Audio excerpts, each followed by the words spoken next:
Ya, hola jóvenes, muy buenas tardes. Bueno, vamos a iniciar la continuación de la Buenas tardes. clase. Sí, buenas tardes con todos. Bueno, vamos a retomar la clase de la semana pasada, donde nos quedamos viendo la deducción de unas fórmulas para el cálculo tanto de la eficiencia térmica de los ciclos teóricos como la presión media de los mismos. Previamente habíamos hecho un análisis y habíamos llegado a la conclusión de que el ciclo dual con suministro mixto de calor lo podíamos considerar un caso general. Y los casos de los ciclos Otto y Diesel podían ser considerados como casos particulares, ¿no? Eso nos facilitaba la deducción de las fórmulas, porque bastaba deducir las fórmulas de eficiencia y de presión media solamente para el ciclo dual, y a partir de ciertas simplificaciones matemáticas podíamos obtener fácilmente las fórmulas correspondientes para los ciclos Otto y Diesel. Después de la deducción de estas fórmulas, también nos dedicamos a analizar cada uno de los ciclos, ¿no? Particularidades de cada uno de los ciclos. Vimos, por ejemplo, que en el ciclo Otto, sorprendentemente la eficiencia térmica o termodinámica no dependía del calor suministrado al ciclo. Tampoco dependía de la máxima temperatura, ni del coeficiente de elevación de presiones lambda, ¿no? Entonces, eso era sorprendente porque en otros ciclos termodinámicos, como el ciclo de Carnot, por ejemplo, la eficiencia termodinámica sí depende del calor entregado a ese ciclo. Y en los motores reales, en los motores de gasolina reales de encendido por chispa, la eficiencia del motor sí cambia con la cantidad de combustible que ingresa al mismo. Así, cuando nosotros, por ejemplo, en un motor de encendido por chispa con carburador, pisamos el acelerador para que al motor le ingrese más combustible y más aire, simultáneamente, más aire y más combustible, el motor desarrolla más potencia. Pero la eficiencia del motor crece cuando nosotros hacemos esa operación de abrir la válvula de mariposa. Y explicamos por qué ocurría eso, ¿no? Cuando nosotros abrimos completamente la mariposa, ingresa más combustible al motor, en primer término. Eso va a ocasionar que las temperaturas de combustión crezcan. Y hice el comentario que se había comprobado experimentalmente que las reacciones químicas aumentan su velocidad exponencialmente cuando aumenta la temperatura. Se vuelven más rápidas, más eficientes y menos contaminantes. En cambio, cuando nosotros cerramos la mariposa y al motor le ingresa menos combustible y menos aire, entonces las condiciones de operación del motor se empeoran notablemente. No solamente la combustión, sino también el proceso de encendido. El encendido se hace débil y sujeto a fallas. En algunos ciclos se enciende la chispa, salta la chispa eléctrica, y en otros no, o salta muy débilmente, ¿no? Esto afecta a la combustión. La combustión se vuelve más débil, las reacciones químicas más lentas, más contaminantes y menos eficientes. Entonces, había una diferencia notable en eso, ¿no? En cuanto al ciclo teórico y al funcionamiento de los motores de gasolina reales. En cambio, en el ciclo diésel, que dijimos que servía como modelo matemático para simular el comportamiento de los motores diésel grandes, ¿no? De barcos o de ferrocarriles, no ocurre eso. Ocurre que a medida que nosotros aumentamos la cantidad de calor, la eficiencia térmica de ese ciclo disminuye. Sorprendentemente, ¿no? En la demostración vimos eso, que se debía a que el calor rechazado, cuando aumentamos el calor suministrado al ciclo, el calor rechazado aumenta en mayor proporción. Eso hace que la eficiencia vaya bajando poco a poco a medida que aumentamos QSUA. Por supuesto, si nosotros entregamos más calor al ciclo diésel, aumenta la presión media, aumenta el trabajo del ciclo, pero la eficiencia disminuye ligeramente. En los motores diésel reales también ocurre algo parecido. ¿No es cierto? Cuando nosotros, por ejemplo, en un ómnibus, ya que si nosotros, por ejemplo, sobrecargamos al ómnibus de pasajeros o de carga, ¿qué cosa hace, qué cosa tiene que hacer el chofer para que el vehículo no baje su velocidad? Sabemos intuitivamente que el chofer lo que va a hacer es pisar el pedal del acelerador. Pero cuando hace esta operación, el chofer no está actuando sobre el ingreso del aire, porque en el ducto de admisión del motor no hay ninguna mariposa, como ocurre en los motores de gasolina. En el motor diésel no hay válvula de mariposa en el ducto de admisión, sino que el acelerador está unido mecánicamente a un dispositivo de la bomba de inyección de combustible que hace que la bomba inyecte más combustible cuando el chofer pisa el pedal del acelerador. Entonces, ¿qué cosa ocurre? La mezcla se va enriqueciendo. La cantidad de aire se mantiene constante, pero la cantidad de combustible aumenta. Esto hace que la mezcla se enriquezca. Pero este enriquecimiento tiene un límite, ¿no? La mezcla no puede enriquecerse excesivamente, porque si no comienzan a aparecer los productos de la combustión incompleta. Y el motor va a comenzar a humear, humo negro. El humo negro en los motores diésel es el síntoma típico de que la combustión está siendo incompleta por una mezcla demasiado rica, ¿no? Esto va a provocar pérdida de eficiencia. Se va a gastar energía inútilmente que se va a convertir finalmente en humo negro, ¿no? Entonces vamos a contaminar y la eficiencia del motor va a ir comenzando a disminuir. Claro, el motor de todas maneras va a tener un poquito más de potencia, ¿no? Pero el combustible se está quemando ya en condiciones inadecuadas. Esto lo habíamos comprobado en la fórmula del motor, del ciclo diésel. Voy a compartir pantalla con ustedes para que recordemos lo que vimos en la parte final de la clase.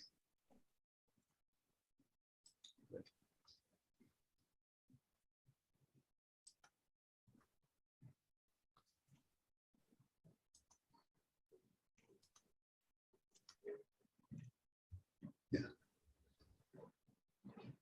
Es decir, en los rectángulos amarillos que están en la parte superior están los valores del calor específico QSUA que se le entrega al ciclo, QSUA,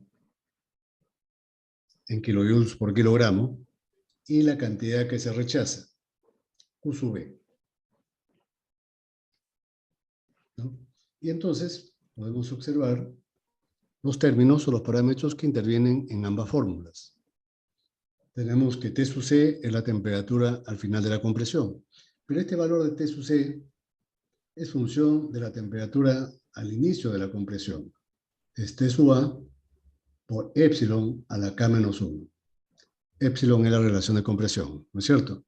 Entonces, tenemos que todo este término de acá, que lo estoy subrayando, es constante para ese motor. Para ese motor que tiene una relación epsilon, y asumimos que el exponente K tiene un valor constante. ¿Ya? Noten ustedes que si nosotros aumentamos Q sub A, ρ, el coeficiente de expansión preliminar, va a crecer proporcionalmente. ¿Ya? Si Q sub A aumenta, entonces ρ va a crecer en forma proporcional.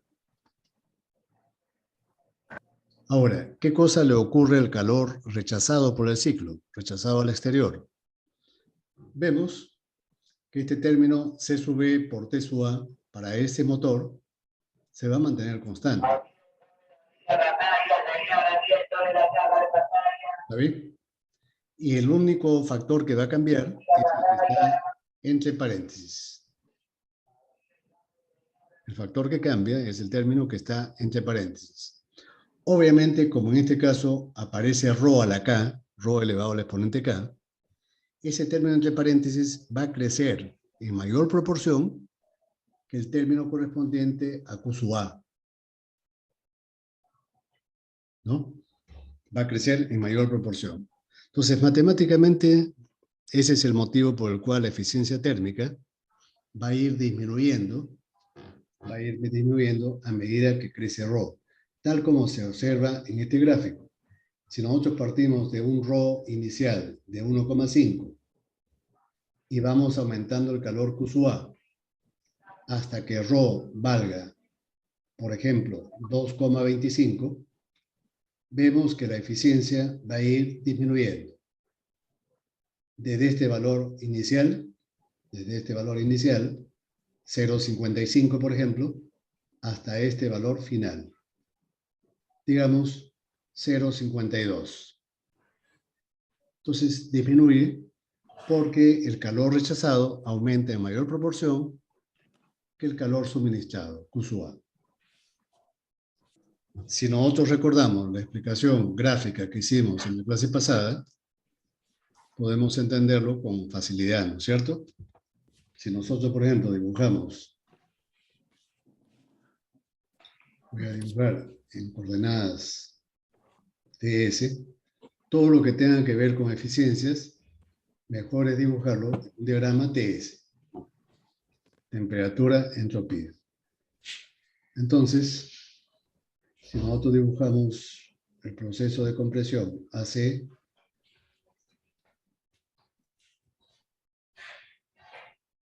¿no? A partir de C suministramos calor a presión constante, supongamos hasta el punto Z', de ahí rechazamos calor, a B, y finalmente, la expansión de Z' a B,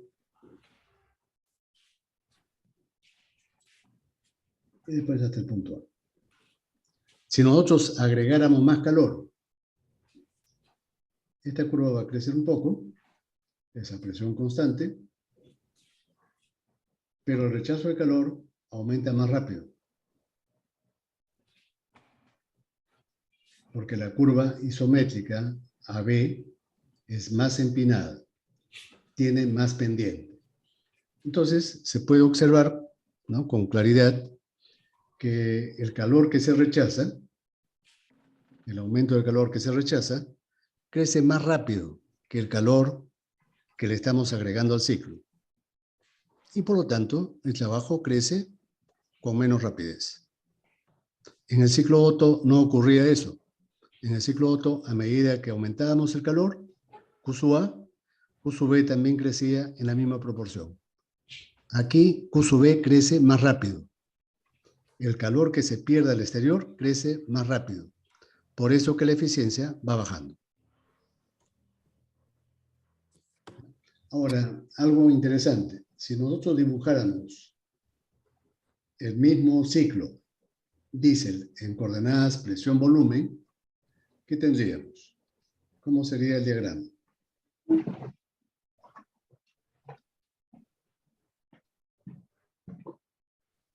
Entonces, si yo pongo presión-volumen, y supongan ustedes que el ciclo inicial fuese tal como lo voy a dibujar,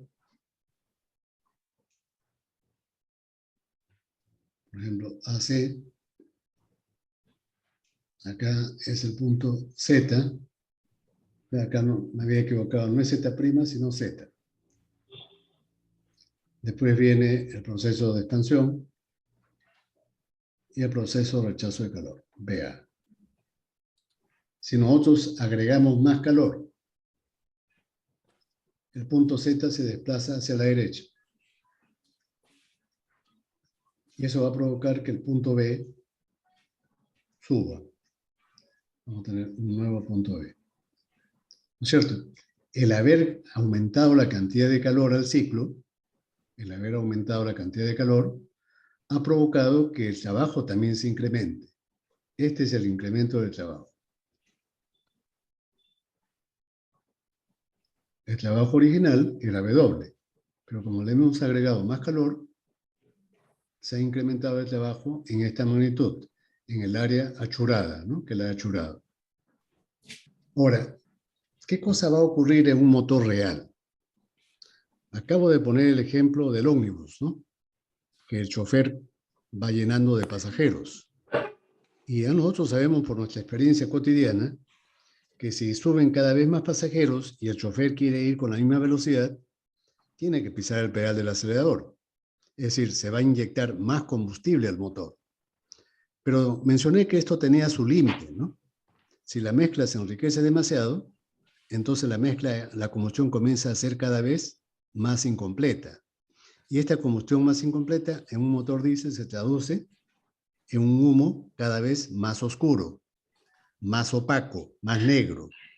Sinónimo inequívoco de que la combustión está siendo incompleta por la formación de hollín, por combustión incompleta. ¿Ya? Entonces, en los motores reales, es decir, el valor de Rho tiene un límite. Ya nosotros no podemos aumentar la cantidad de Rho ilimitadamente, ¿no? Nosotros en teoría podemos lograr, solamente en teoría, que el punto Z se desplace hasta la vertical que pasa por B, ¿no? Hasta ahí podríamos tener teóricamente. Pero eso es solamente como dibujo, como esquema. En la práctica, Rho es mucho menor. Rho en la práctica es menor que 2 o 2,2. Si nosotros seguimos aumentando Rho, por ejemplo, seguimos moviendo el Rho para que se desplace el punto Z a la derecha, el Rho va a seguir creciendo. Pero eso en la práctica se va a traducir en humo negro. El humo negro es inaceptable en el funcionamiento de los motores diésel. No solamente implica una combustión incompleta, sino un funcionamiento en condiciones inaceptables. El motor comienza a recalentar. El aceite se envejece rápidamente y eso provoca el desgaste prematuro del motor. ¿Ya? Entonces, para eso los fabricantes le ponen un tope a la bomba de inyección, para que el chofer no inyecte más combustible que el que debe inyectar. ¿No? A la bomba se le pone un tope, controlando el máximo suministro de combustible. ¿Está bien? ¿Se ha entendido, por favor? ¿Se ha entendido la explicación, jóvenes?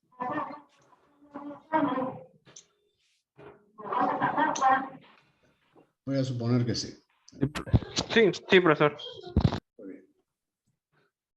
Muy bien, vamos a silenciar a todos. Ya.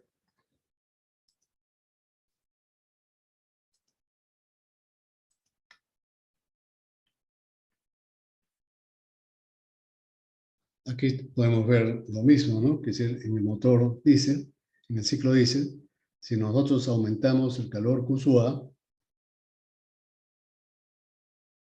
esto va a provocar el aumento de Rho. En el ciclo Otto era lambda. Aquí el que crece es Rho. Entonces, Rho crece si nosotros aumentamos el calor, supongamos de un valor inicial 1,5 hasta un valor final 2,25. Entonces, vean ustedes que esto va a provocar que la presión media del ciclo aumente. ¿Por qué? Porque el trabajo va a aumentar. Si le agregamos más calor, el trabajo que desarrolla el ciclo va a aumentar. Y este incremento de trabajo provoca el aumento de la presión media, en forma proporcional. Lo podemos observar en la fórmula, ¿no? En la fórmula. Si nosotros aumentamos Rho, la presión media crece casi en forma directamente proporcional. Una variación lineal.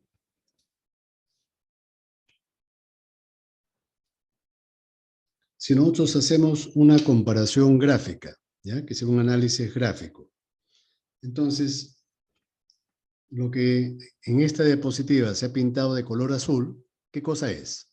¿Un ciclo Otto o diésel? El ciclo que está pintado de color azul, ¿qué cosa es? ¿Otto o diésel? Otto. Otto. Otto, profesor. Ciclo Otto, en ambas coordenadas, presión, volumen y temperatura, entropía. Si nosotros consideramos como premisas, ¿no? Para comparar, vamos a mantener algunas premisas, solamente para efectos de comparación.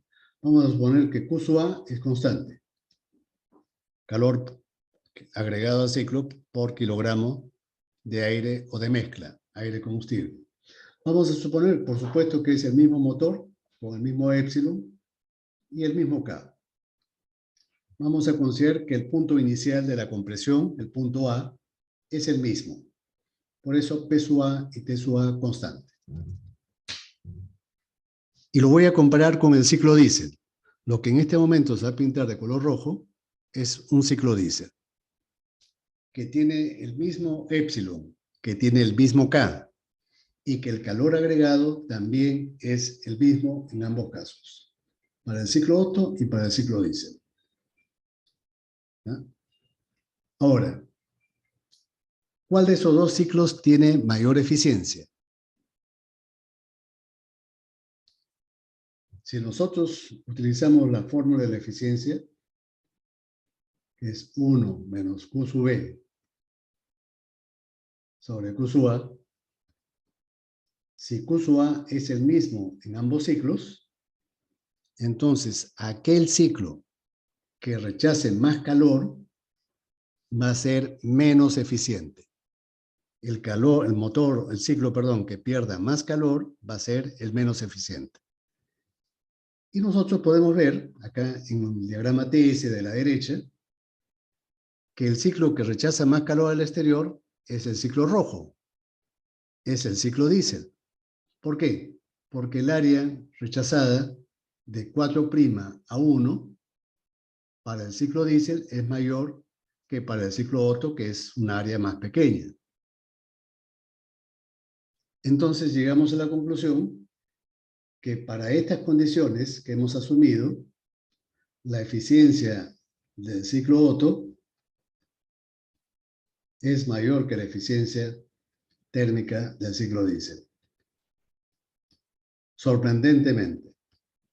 ¿Por qué eso nos debe sorprender?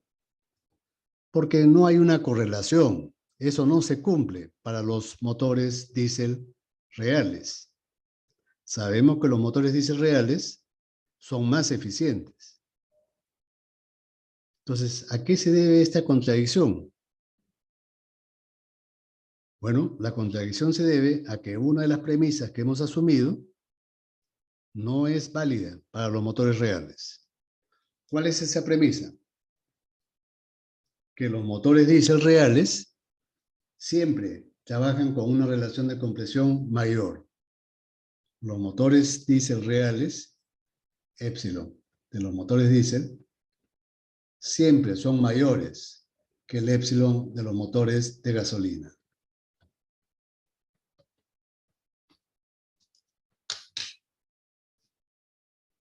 ¿Ya? Por una razón sencilla, ¿no? Es decir, en el motor diésel nosotros necesitamos de que el combustible cuando lo inyectemos se autoinflame, se autoencienda. Si épsilon no fuese lo suficientemente alto, entonces al final de la compresión el aire no va a estar muy caliente y el combustible no se va a autoencender. Esa es una de las razones, ¿no? Además, otra razón importante es que en los motores diésel reales no comprimimos una mezcla aire-combustible. Lo que comprimimos es solamente aire. Eso nos permite comprimir tanto como resista la estructura del motor. Sabemos que no va a haber ninguna explosión ni ningún autoencendido en la compresión, porque lo que estamos comprimiendo es aire. Y el aire, pues, no es combustible. Entonces, eso nos permite también, en los motores diésel reales, comprimir tanto como la estructura nos permita, ¿no? Entonces, vamos a comparar eso bajo condiciones más reales. Es decir, que la relación de compresión sea mayor para el ciclo diésel que para el ciclo Otto. Ya vamos a considerar eso como premisa, ¿no? Que la relación de compresión del ciclo diésel sea mayor que la del ciclo Otto. En este gráfico, nuevamente lo que se ha pintado de color celeste es un ciclo Otto. ¿Ya? Y lo que se va a pintar en este momento de color rojo es un ciclo diésel. Pero ¿cuáles son las condiciones, las premisas que hemos considerado en este caso para comparar? Primeramente, vamos a considerar que el calor es el mismo, ¿ya? Para poder comparar. Q sub A es el mismo. la cantidad de calor que se le entrega a cada ciclo. Vamos a considerar que el exponente adiabático K y el punto inicial de compresión es el mismo punto 1. ¿Ya? El mismo punto 1 para los dos ciclos. Y el exponente K vamos a considerarlo también igual. Ahora, vamos a considerar una quinta premisa que en la práctica no se cumple muy bien, no es cierta, mejor dicho, no es cierta, pero sí nos permite comparar con facilidad. ¿Cuál es? Que la presión máxima de ambos ciclos sea igual. La presión máxima en ambos ciclos sea igual. Ya sabemos que la presión máxima en el ciclo Otto ocurre cuando finaliza el suministro de calor, en el punto 3. Ahí alcanzamos la presión máxima. Y vamos a considerar que para el ciclo diésel también es la misma. En la práctica eso no se cumple. En los motores diésel la presión máxima es mayor, porque la estructura del motor diésel es más robusta. El motor diésel soporta mayores presiones. ¿Ya? Mayores presiones. Menores temperaturas, pero mayores presiones. Eso ocurre en los motores diésel reales. Pero para efecto de comparación vamos a suponer que la presión máxima es la misma en ambos. Entonces, con esa premisa pasamos al diagrama TS, temperatura-entropía. ¿Ya? Y consideramos primeramente el ciclo Otto, el ciclo de color celeste. Por el punto de máxima presión, el punto TS, acá, pasamos la curva isobárica. Esta curva es la isobárica, que pasa por el punto 3. Porque estamos aceptando que esta premisa sí se cumple. Teóricamente, por lo menos, ¿no? Esta premisa de presión constante se cumple, supongamos. Y entonces, el punto 2 para el ciclo diésel se ubicará en la intersección de esta curva isobárica con la curva vertical que pasa por 1, 2. Es decir, en la intersección va a ser esta. Y eso nos va a determinar la ubicación del punto 2 para el ciclo diésel. ¿Está bien? Ahora, estamos considerando que Q sub A es el mismo calor. Las cantidades de calor iguales. Para el ciclo Otto, ¿cuál era el calor suministrado del ciclo? Para el ciclo Otto, el calor suministrado es el área bajo la curva. 2', 3'. Es decir, sería el área. Este es el número, a ver qué número es este. 6, ¿no? Parece 6. A ver. 6, 2', 3', 5', 6. Toda esta área es el calor entregado al ciclo. Lo que estoy achurando.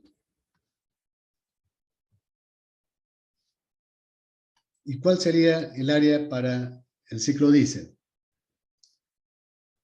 Noten ustedes que todavía no sabemos la ubicación del punto 3 del ciclo diésel. ¿Dónde lo ubicamos? ¿Qué condición utilizamos para ubicar al punto 3 del ciclo diésel?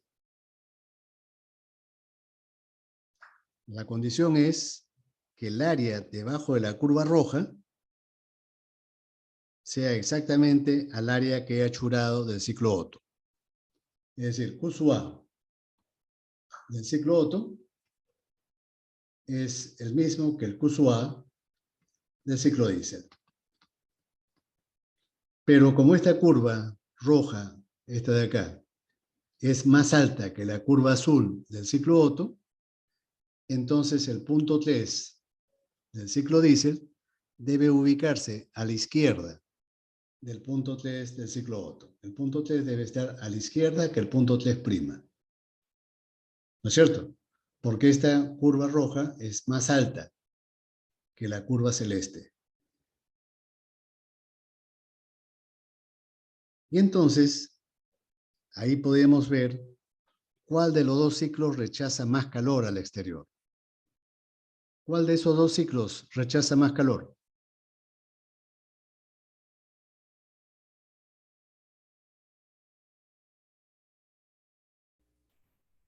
El ciclo Otto.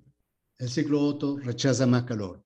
Entonces, podemos llegar a la conclusión, con esa respuesta, es de que el ciclo diésel es más eficiente, porque rechaza menos calor. El Q sub B del ciclo diésel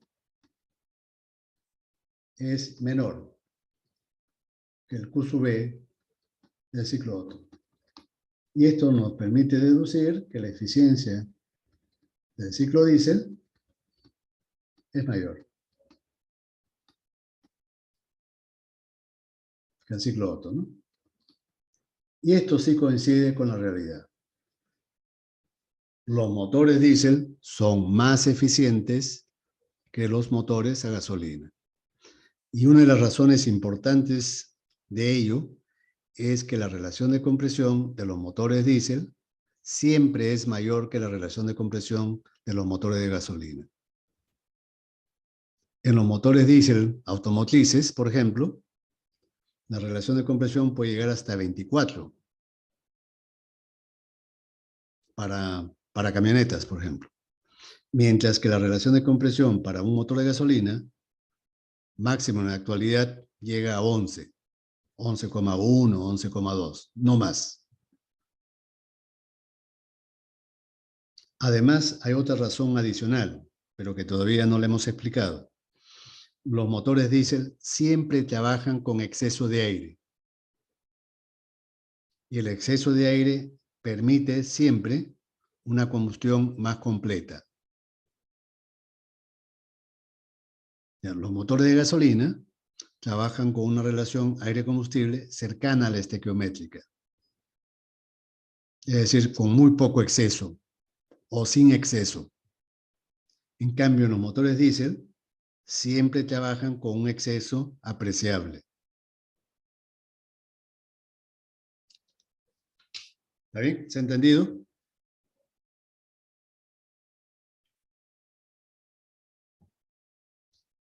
Ahora, el tercer ciclo teórico es el ciclo dual, ¿no? Con suministro mixto del calor.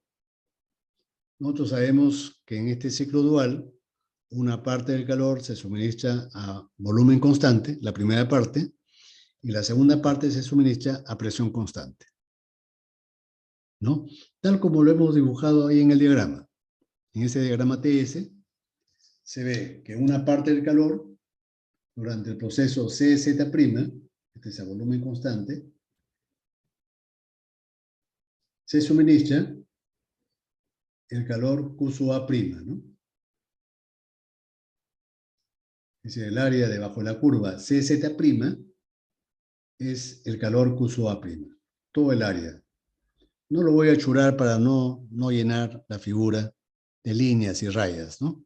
Es el área bajo la curva CZ'. Y la segunda parte se entrega de Z' a Z, pero ya con un proceso a presión constante, isobárico. Aquí entregamos Q sub A 2'. Y esa área es ese calor, perdón, es el área debajo de la curva Z', Z. El área debajo de la curva Z', Z. Tampoco lo voy a churar para no saturar el dibujo. Aquí se indica eso, Q sub A total y Q sub B, ¿no? Ahora, habíamos visto que matemáticamente Q sub A' más Q sub A2' responde a esta fórmula.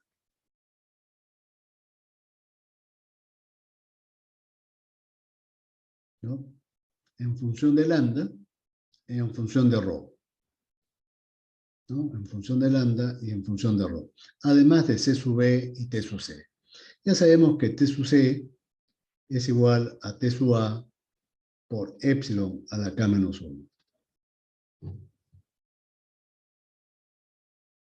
El valor de Q sub B, ya sabemos que es el área debajo de la curva BA. El área debajo de la curva BA. Y matemáticamente responde a esta fórmula. ¿Ya? Ahora, gráficamente, ¿qué pasaría si yo, manteniendo estos parámetros constantes, lo que he indicado acá, constantes, qué pasa si, por ejemplo, elijo aumentar lambda? Elijo aumentar lambda para que la curva roja se convierta en la curva azul, en el ciclo azul. ¿Ahí ha aumentado lambda? No. Para el ciclo celeste, ¿ha aumentado el valor de lambda? Sí, ¿no es cierto? La respuesta es positiva, porque sabemos que lambda es igual a pz' sobre pc, o lo que es lo mismo, tz' sobre tc. Para el ciclo celeste, efectivamente, el valor de z' ha aumentado. Este es el nuevo z'. Entonces, tz' ha aumentado y pz' también ha aumentado. ¿Cierto? Y por lo tanto, ha aumentado lambda. Pero, ¿qué le ha pasado a Rho? Vamos a...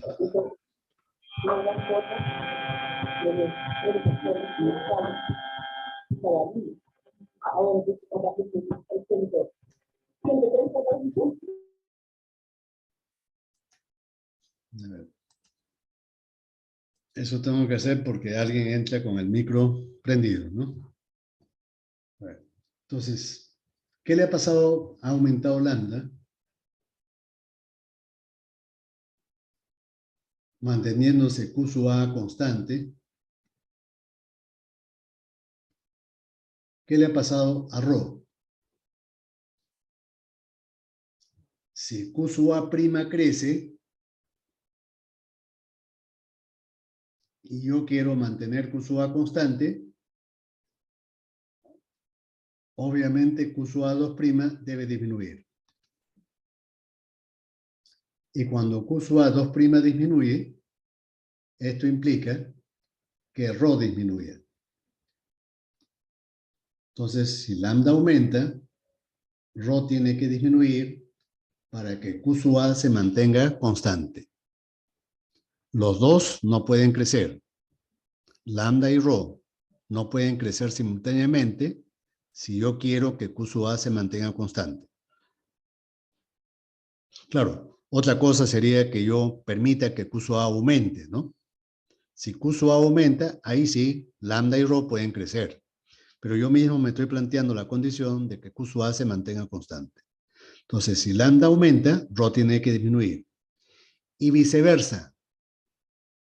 Si lambda disminuye, Rho tendría que aumentar, como va a ocurrir con ese ciclo verde.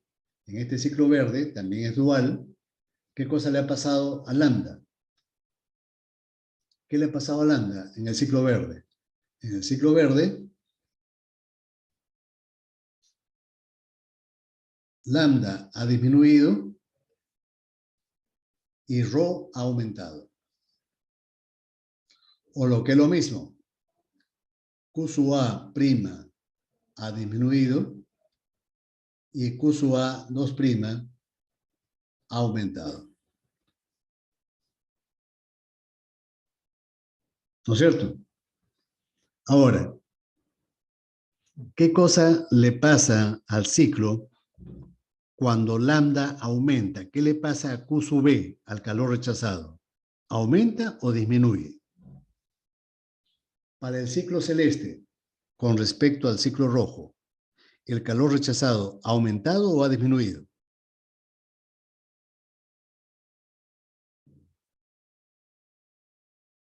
Pregunta para ustedes, por favor. Disminuye. Ha disminuido. Disminuye. El Q sub B efectivamente ha disminuido. Correcto, los dos.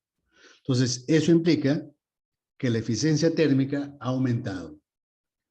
¿Ya? Entonces, si estas condiciones se mantienen, las que están aquí, si son ciertas las condiciones, las premisas, entonces, si lambda aumenta, esto va a permitir que la eficiencia térmica aumente. Si yo hubiera optado por la alternativa contraria, es decir, si lambda disminuye, la eficiencia térmica también hubiera disminuido. Rho hubiera aumentado, pero la eficiencia térmica hubiera disminuido. Vamos a ponerlo acá. Entonces, si Rho hubiera aumentado, la eficiencia térmica hubiera disminuido. Y eso lo podemos comprobar de la siguiente forma, matemáticamente.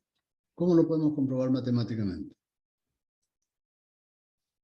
Bien, cuando yo calcule la eficiencia térmica, yo voy a tener que poner esto de acá, ¿no? 1 menos Q sub B sobre Q sub A. Si Q sub A yo lo mantengo constante como condición, como premisa, la mantengo constante, entonces, para que la eficiencia térmica aumente, Q sub B tendría que disminuir. ¿No es cierto? El calor rechazado por el ciclo, perdido por el ciclo, tendría que disminuir.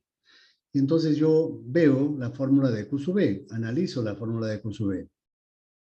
¿Qué cosa me conviene para que Q sub B disminuya? ¿Que lambda aumente y que Rho disminuya o lo contrario? Yo puedo analizar matemáticamente que el exponente Rho está elevado al exponente K. El coeficiente Rho, mejor dicho, ¿no? Está elevado al exponente K y el exponente K es mayor que 1. Esto vale 1,3, por ejemplo, ¿no?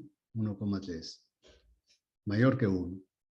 Entonces, si Rho aumenta, Rho a la K va a aumentar mucho más, porque está elevado a un exponente mayor que 1. Y entonces, si ocurriese eso, que Rho aumente, entonces Q sub B va a aumentar más. Lo que me conviene a mí para que Q sub B no aumente mucho, preferible es que lambda aumente y que Rho disminuya. Porque lambda está elevado al exponente 1. En cambio, Rho está elevado al exponente K. Entonces, a mí me conviene que lambda sea el factor que crezca. Y más bien que Rho disminuya. Eso me va a garantizar que el crecimiento de Q sub B va a ser pequeño. O más bien dicho, va a disminuir. En este caso concreto, va a disminuir. Voy a ponerlo. Si lambda crece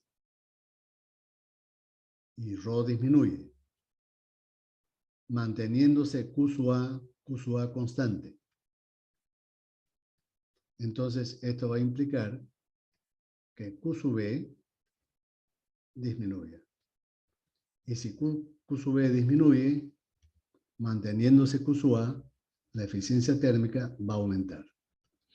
Tal como lo pongo aquí, en este rectángulo anaranjado, abajo. Si lambda aumenta y Rho disminuye, la eficiencia térmica va a aumentar. Q sub B va a disminuir. ¿Está claro?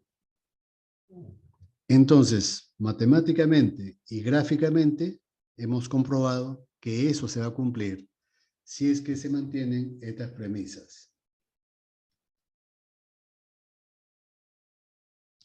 Y de ahí sacamos una conclusión muy importante. Si es que este análisis que acabamos de hacer lo juntamos con el análisis anterior, el análisis gráfico anterior, es decir, este de acá, este.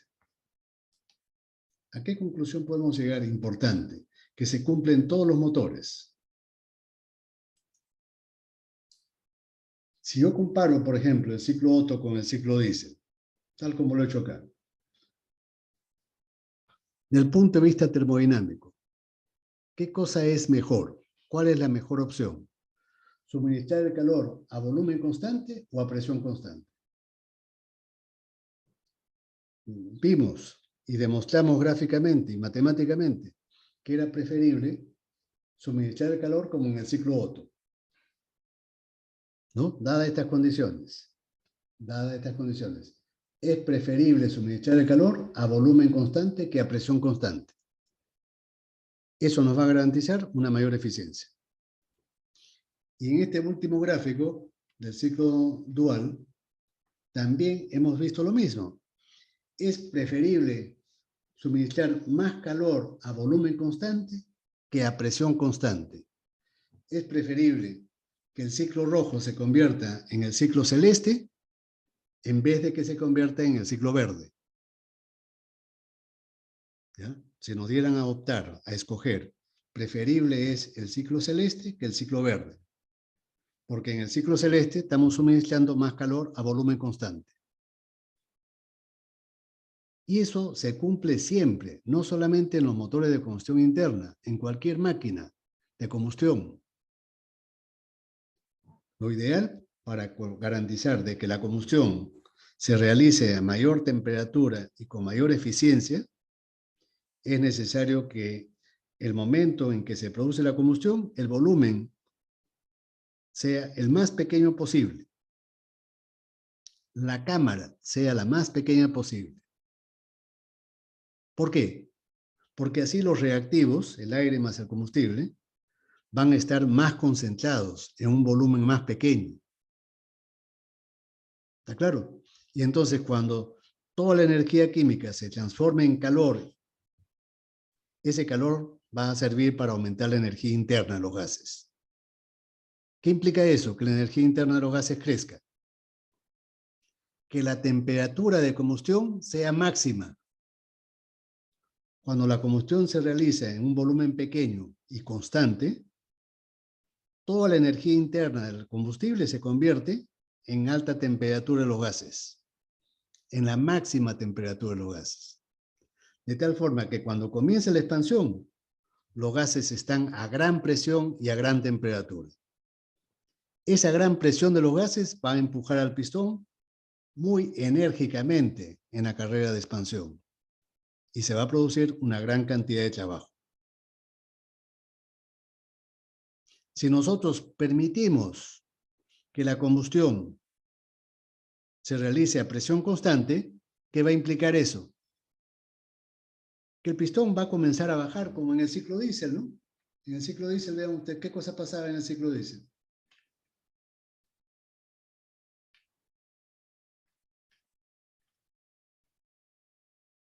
Ahí tenemos el ciclo diésel. ¿Qué pasa en el ciclo diésel? Que nosotros suministramos calor acá, pero el pistón ya se va expandiendo. El pistón va bajando de C a Z. Entonces, la última parte del calor que entregamos cerca de Z se produce ya cuando el pistón ha bajado y el volumen en la cámara ha aumentado. Un gran volumen en la cámara no nos va a garantizar altas temperaturas de combustión por la ley de los gases, ¿no? Cuando un gas está en un volumen grande, la presión no va a crecer mucho. En cambio, si el volumen fuese pequeño, la presión y la temperatura sí van a crecer. Y lo que nosotros queremos es que al inicio de la expansión, los gases estén lo más calientes posibles y a la más alta temperatura posible también. Eso nosotros lo logramos si es que escogemos un proceso a volumen constante. ¿Está claro? Entonces, en un motor real esa condición se va a cumplir. Para que cualquier proceso de combustión en un motor de combustión interna sea eficiente, la combustión tiene que realizarse siempre en las cercanías del punto muerto superior.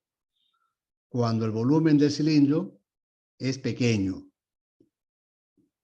Si la combustión por algún motivo se demora o se rechaza, ¿qué va a ocurrir? Si la combustión se rechaza, ya el volumen en la cámara va a aumentar. Y el aumento del volumen, ¿qué cosa provoca? ¿Qué efecto provoca en la temperatura? La temperatura de combustión va a disminuir. Y las reacciones químicas de combustión a bajas temperaturas, lo vuelvo a repetir, son lentas. Las reacciones químicas a bajas temperaturas son lentas, son incompletas y son contaminantes.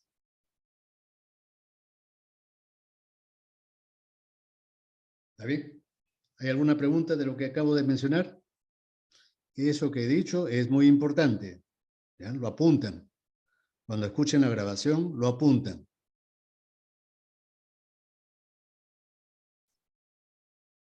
¿Se ha entendido, por favor?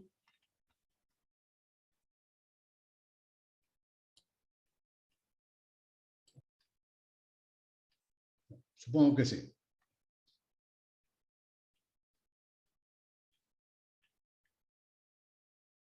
Ya. Ahora,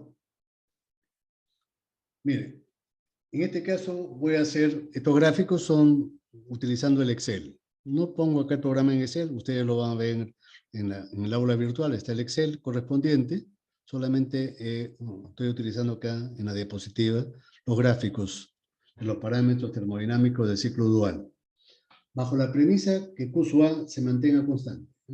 La premisa es que Q sub A se mantenga constante. Entonces, si yo dibujo, por ejemplo, cómo cambia ρ en función de lambda, ya hemos mencionado que estos parámetros son inversamente proporcionales. Cuando lambda aumenta, manteniéndose Q sub A constante, ρ va a disminuir. Y vemos que efectivamente ocurre eso. ρ disminuye a medida que lambda aumenta, manteniéndose Q sub A constante. ¿Y este gráfico de dónde sale? Sale utilizando esta fórmula. Esta fórmula de arriba, que está en el cuadro verde. ¿Y de dónde sale esa fórmula verde? Sale de aquí, ¿no? Yo estoy considerando Q sub A constante. Esto lo hago constante. Y despejo ρ. Despejo ρ. Al despejar ρ, es que yo obtengo esa fórmula verde. Esta de acá.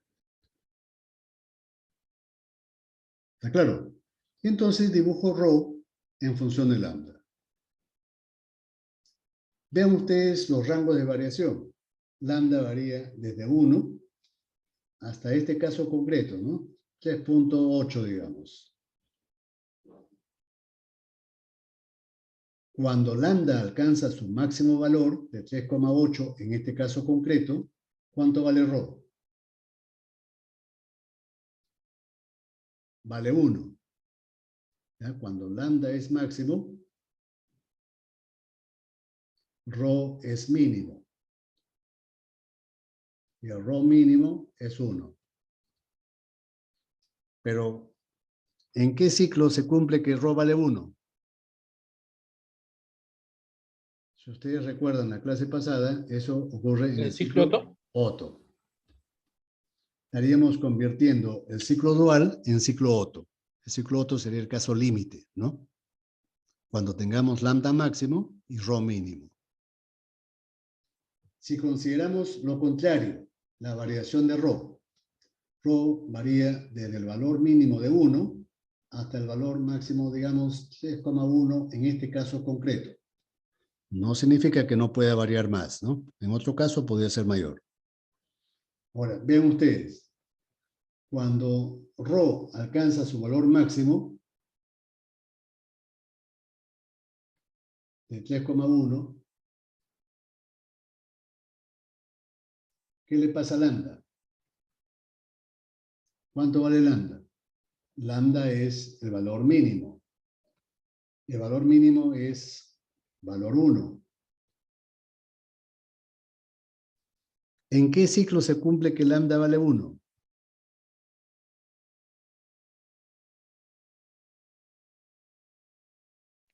En un ciclo diésel. En un ciclo diésel, efectivamente. Esto se cumple en el ciclo diésel.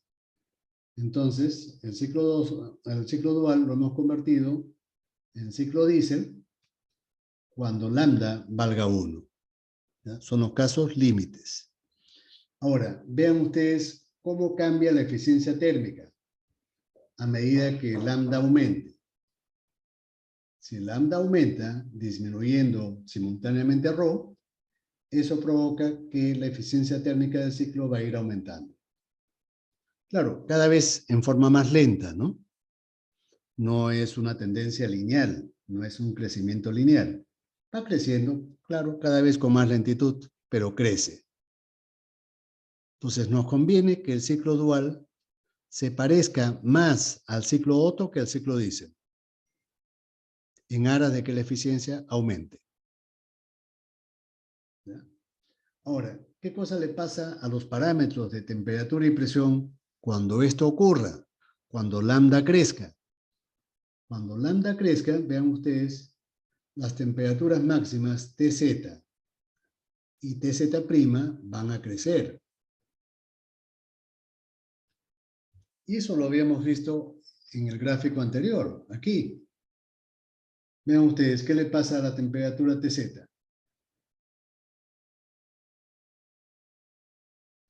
Cuando lambda aumentaba, Tz también aumentaba. En el ciclo celeste, con el lambda mayor, la temperatura Tz es la máxima. Lo mismo ocurría con los valores de Z', ¿no? Acá tenemos el Z' rojo, acá tenemos el Z' verde. Vemos también que cuando lambda aumentaba para el ciclo celeste, la temperatura Tz' va creciendo. Entonces, eso concuerda con el análisis, ¿no? A medida que lambda crezca,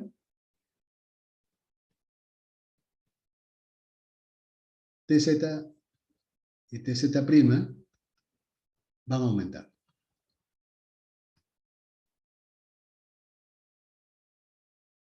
Lo mismo le pasa a Pz. Si Tz' crece y lambda crece, Pz va a crecer.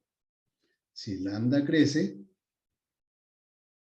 Pz también va a crecer.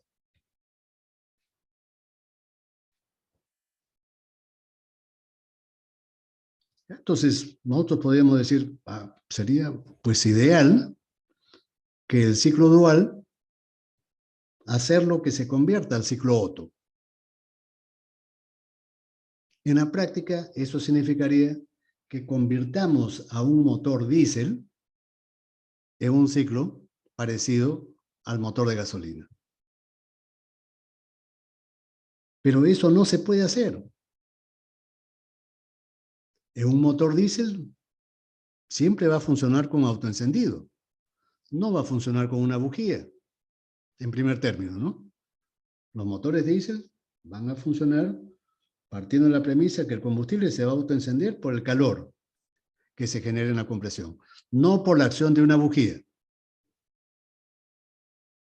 Entonces, desde el punto de vista práctico, al motor diésel no lo podemos convertir en un motor encendido por chispa.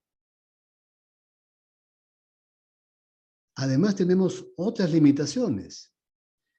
¿Qué pasa si nosotros pretendiésemos seguir aumentando lambda, ¿no? Sin ninguna preocupación? Alentados por el hecho que sabemos que eso va a provocar que la eficiencia térmica aumente. Pero hay factores que limitan. Miren, es decir, los materiales no pueden resistir ilimitadamente sobre presiones y sobre temperaturas. Cuando aumenta lambda, aumentan las temperaturas y aumentan las presiones.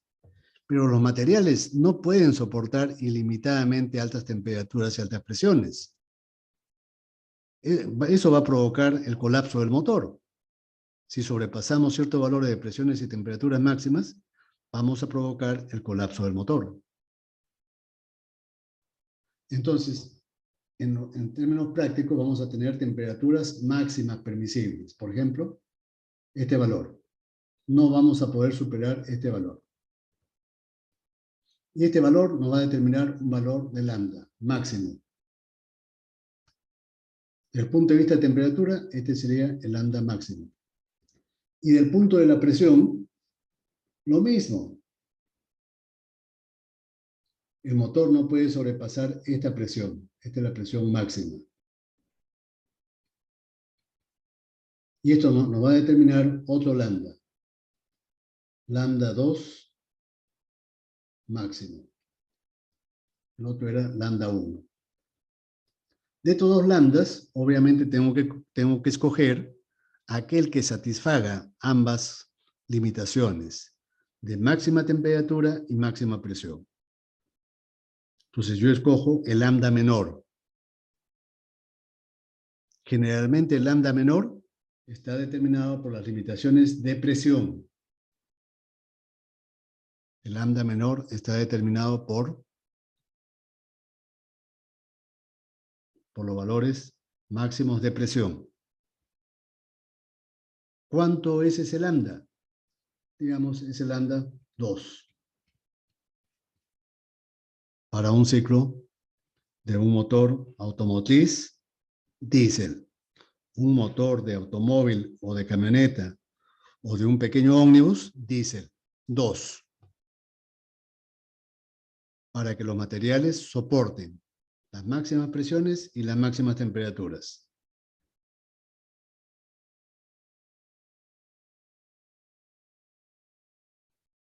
¿Está claro?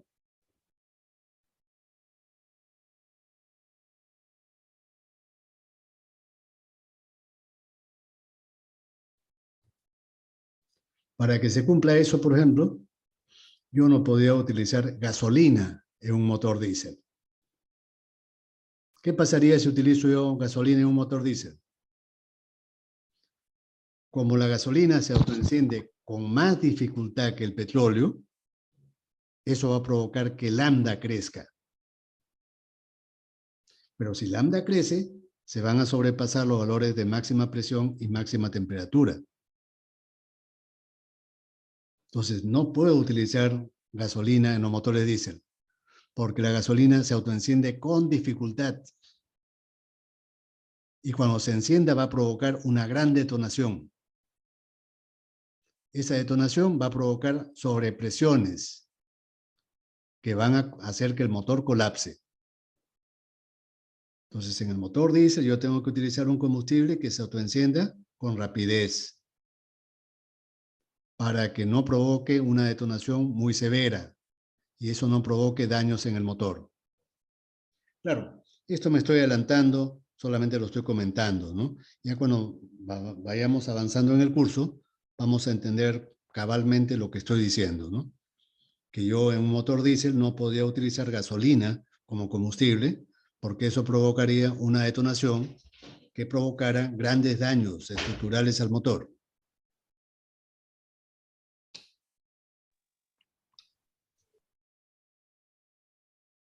¿Está bien? ¿Se entendió, por favor? Profesor, una consulta. Sí. Y allí, más bien los motores de combustión interna no trabajan así con detonaciones, con explosiones. No. A pesar que al motor de gasolina, antiguamente, y hasta ahora, le llaman motor de explosión, ¿no? Pero la explosión es cuando todo, que decir, arde instantáneamente, como cuando utilizamos un explosivo. En un explosivo sí se produce una detonación, una explosión. En el motor de encendido por chispa, donde la combustión es muy rápida, es cierto, dura milisegundos, pero es paulatina. No es que toda la mezcla dentro de la cámara arde en simultáneo. Si toda la mezcla ardiera simultáneamente, ahí sí se provocara una explosión. Pero una explosión que dañaría el motor, definitivamente, lo haría colapsar. En un motor de encendido por chispa, a pesar de que la combustión es rápida, va avanzando paulatinamente, desde la bujía hasta la zona más alejada de la cámara. pero en forma paulatina, no simultánea. No es como si estallara dinamita o nitroglicerina. No, es una mezcla que va ardiendo rápida, pero paulatinamente.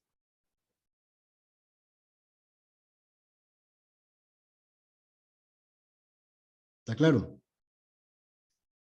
Entonces, ese nombre de motor de explosión no es muy apropiado. Lo que sí podemos decir que la combustión siempre es rápida, pero no instantánea.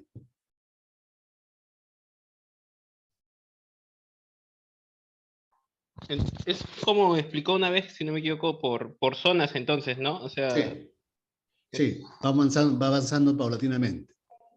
Y en el motor diésel también, ¿no? Solamente al principio de la combustión diésel, solamente al principio es, digamos, hay una pequeña explosión, pero no arde todo el combustible. Es decir, la inyección todavía prosigue. Una vez iniciada el encendido en el motor diésel, el inyector sigue inyectando. Y después ya el inyector se convierte como en un lanzallamas, que a medida que se va inyectando, se va encendiendo. Pero el lanzallamas, como ustedes saben, no provoca una explosión.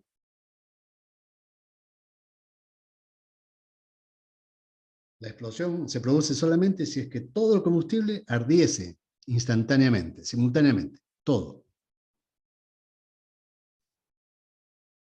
Y eso en el motor no debe ocurrir.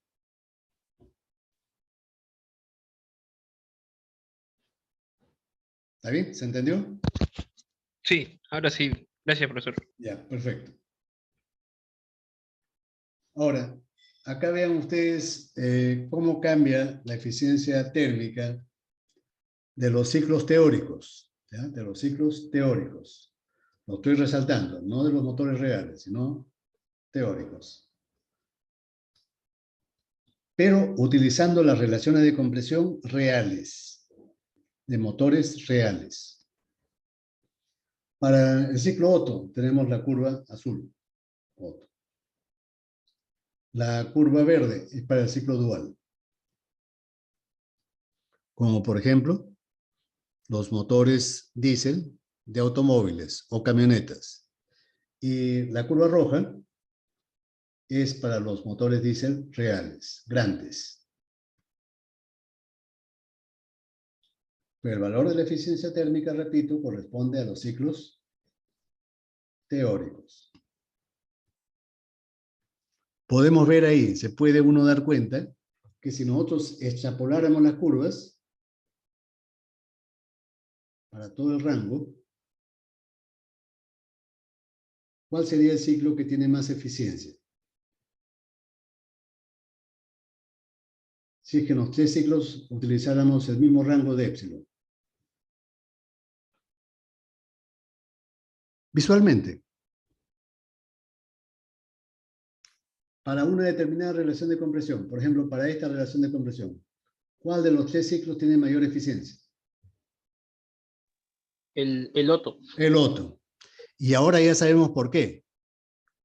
Porque en el ciclo Otto todo el calor lo entregamos a volumen constante. Y eso, desde el punto de vista termodinámico, es lo que conviene para alcanzar las mayores eficiencias. El ciclo de menor eficiencia, ¿cuál es? Para esta relación de compresión, ¿cuál es el ciclo de menor eficiencia? El Otto es correcto, el de mayor eficiencia. ¿Y cuál es el de menor eficiencia?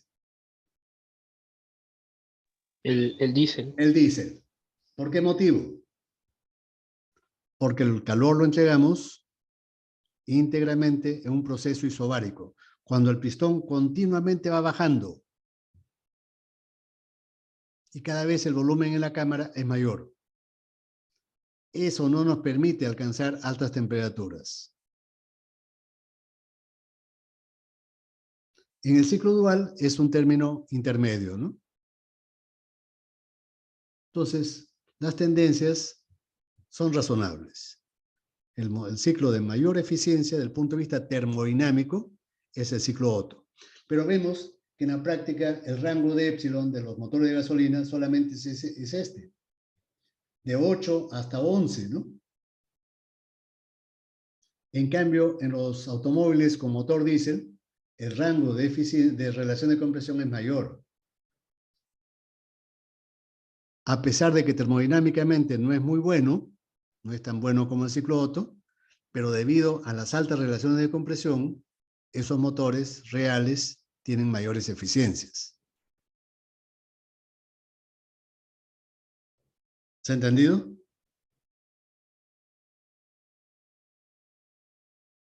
Entonces, repito, el ciclo Otto es el más eficiente de todos, porque desde el punto de vista termodinámico, el calor lo entregamos a volumen constante, cuando el volumen en la cámara es pequeño, y eso permite que toda la energía entregada se convierta en energía interna de los gases, altas temperaturas al inicio de la expansión.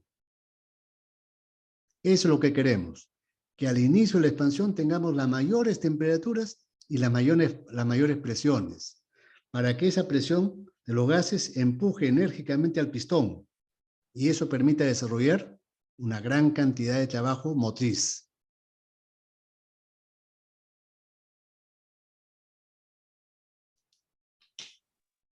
Listo.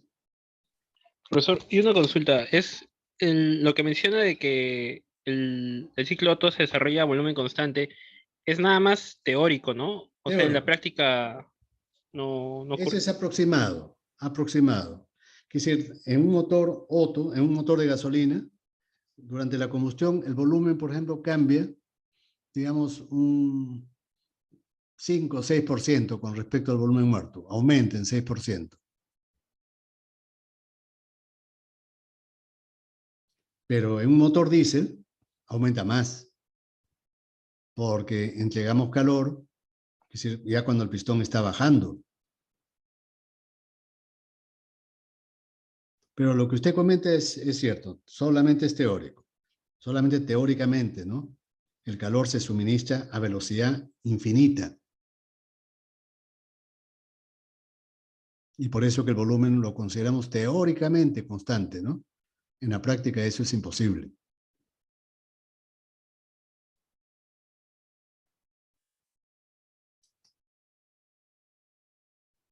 ¿Está bien? ¿Hay alguna otra pregunta, por favor?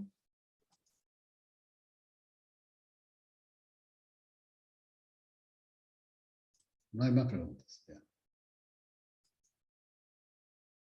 Pasamos entonces a otro punto.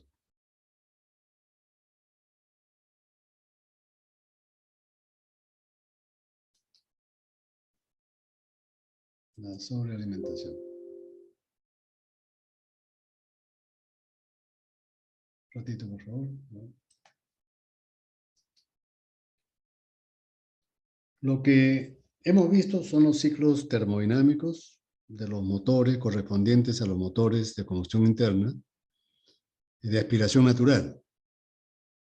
Pero ya sabemos que a los motores también se los puede sobrealimentar, ¿no?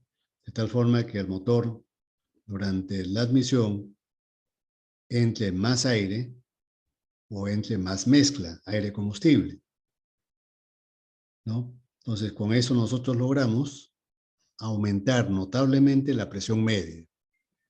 En los motores reales, la presión media y la potencia del motor puede crecer hasta 35, 40%, utilizando la sobrealimentación.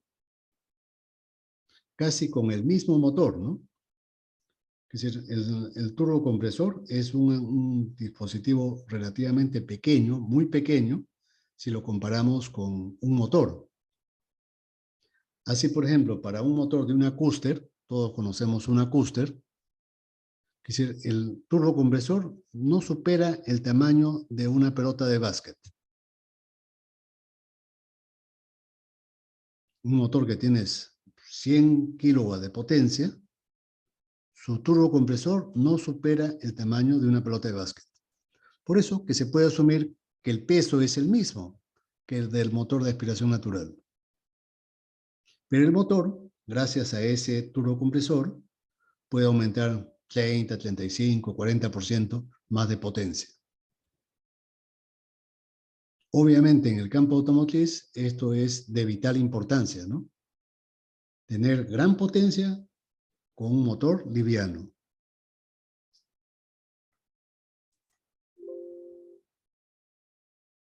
A ver, no puedo, un ratito, no puedo entrar a esto. Bien.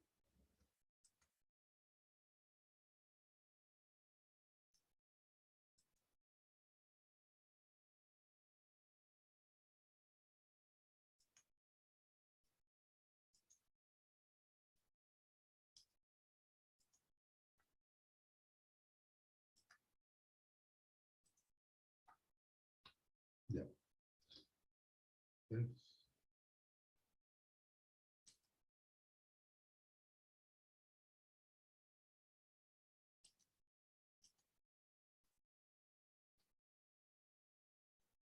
¿Están viendo la diapositiva de la sobrealimentación de motores, por favor? Voy a verificar. Sí, Sí, ingeniero. sí la están viendo. Sí. Ya. Entonces, ¿para qué se utiliza la sobrealimentación? ¿En qué consiste la sobrealimentación de motores? Como acabo de mencionar, ya lo hemos mencionado también en clases pasadas, es hacer que ingrese más aire al motor, precomprimirlo. La idea es precomprimir al aire que ingresa al motor antes que ingrese al cilindro. Y para ello utilizamos un dispositivo llamado compresor, una máquina llamada compresor.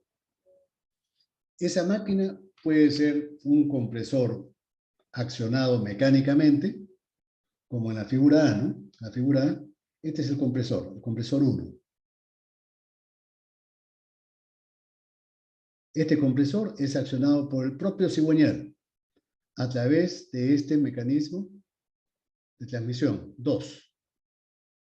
Mediante un mecanismo de transmisión, puede ser engranajes, pueden ser cadenas, nosotros accionamos al compresor 1 para que el aire que esté ingresando del ambiente se precomprima hasta una presión de P0 a PK, P sub K. Y entonces el aire ingresa a mayor presión,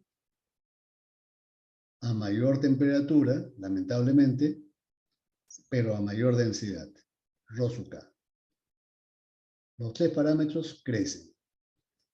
El que nos interesa más que crezca es Rho sub K. ¿Por qué? Porque el flujo másico de aire que ingrese, el flujo másico de aire, va a ser función de Rho sub K. Si la densidad del aire aumenta, el flujo másico también se incrementa.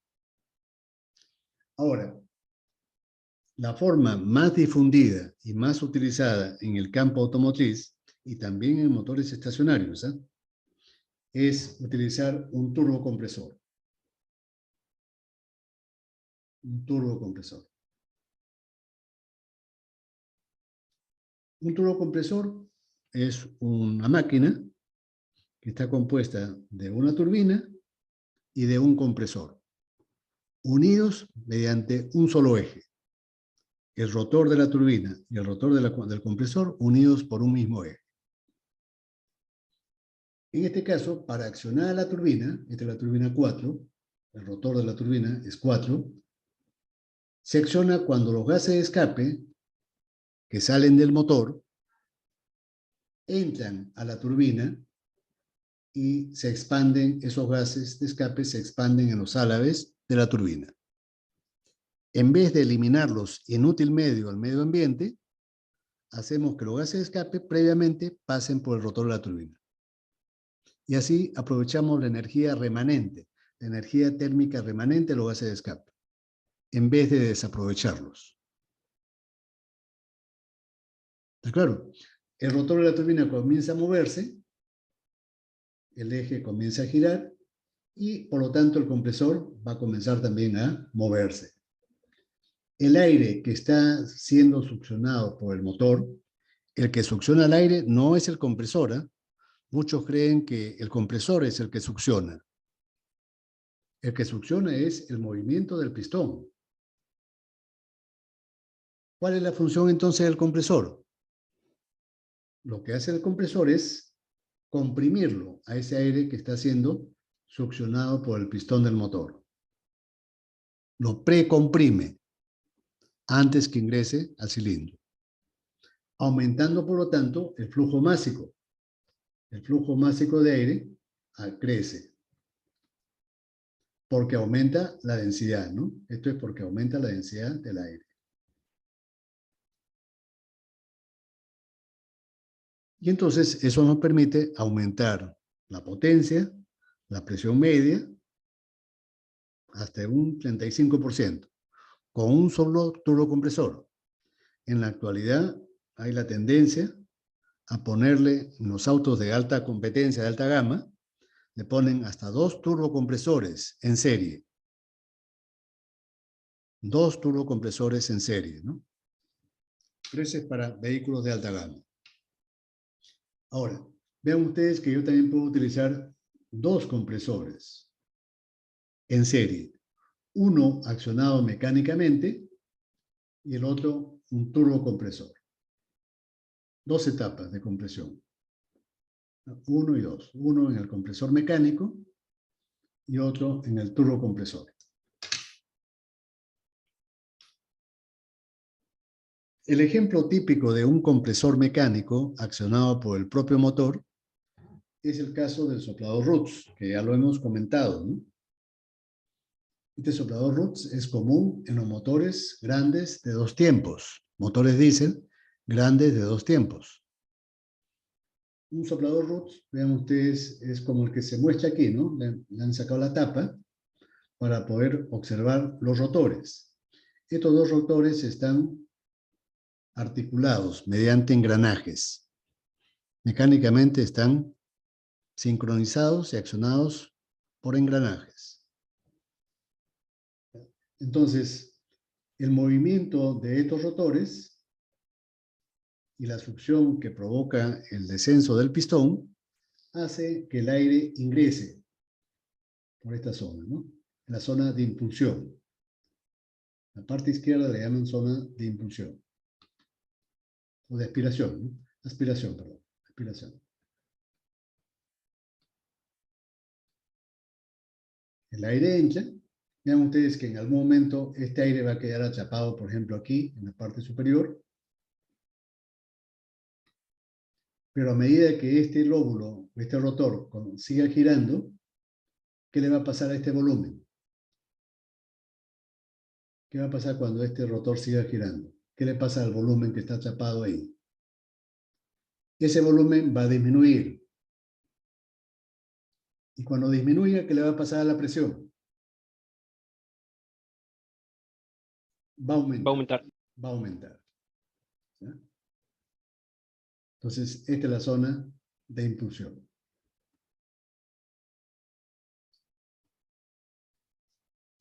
Este tipo de soplador Roots es una máquina hidráulica de desplazamiento positivo. Quiero que busquen ese término, máquina hidráulica de desplazamiento positivo. Es una máquina diferente a las turbomáquinas. El soplador Roots no es una turbomáquina. Las turbomáquinas es cuando tenemos nosotros un rotor con álabes. Un rotor con álabes. Acá no. Acá tenemos un dispositivo que juega con la variación de volumen. Cuando giran estos rotores, esos volúmenes disminuyen, lo que provoca el aumento de la presión. Desde la zona de aspiración hasta la zona de impulsión. Aquí vean ustedes en la zona de impulsión, acá, de la zona de impulsión también, el aire se distribuye por todo, dentro del monobloc, hay una cámara toroidal y tenemos unos agujeritos que son las lumbreras. Aquí vemos una, ¿no? Una serie de agujeritos que son las lumbreras. Por esas lumbreras entra el aire a presión cuando el pistón está en la parte de abajo, obviamente, ¿no? Cuando el pistón está en la parte de abajo, el aire entra por estos agujeros a la cámara de combustión. Llena toda la cámara, ¿no? Por cada uno de estos agujeritos entra el aire.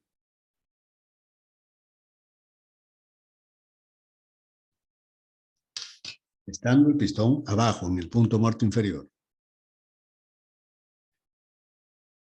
A veces se utilizan compresores de tornillo, pero no son muy comunes en motores de combustión interna.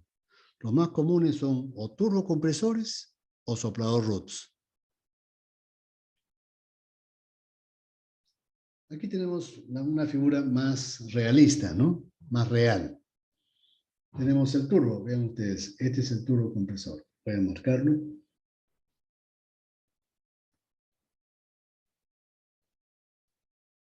El compresor está a la izquierda, la turbina está a la derecha. La turbina se alimenta o se mueve gracias a los gases de escape que salen del motor, los gases remanentes que salen del motor.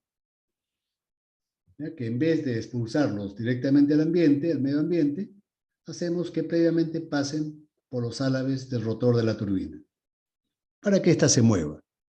Ese movimiento de la turbina lo aprovechamos para mover al compresor.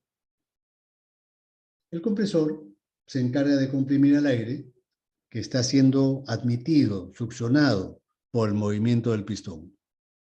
Entonces, ese aire que está siendo succionado entra por aquí.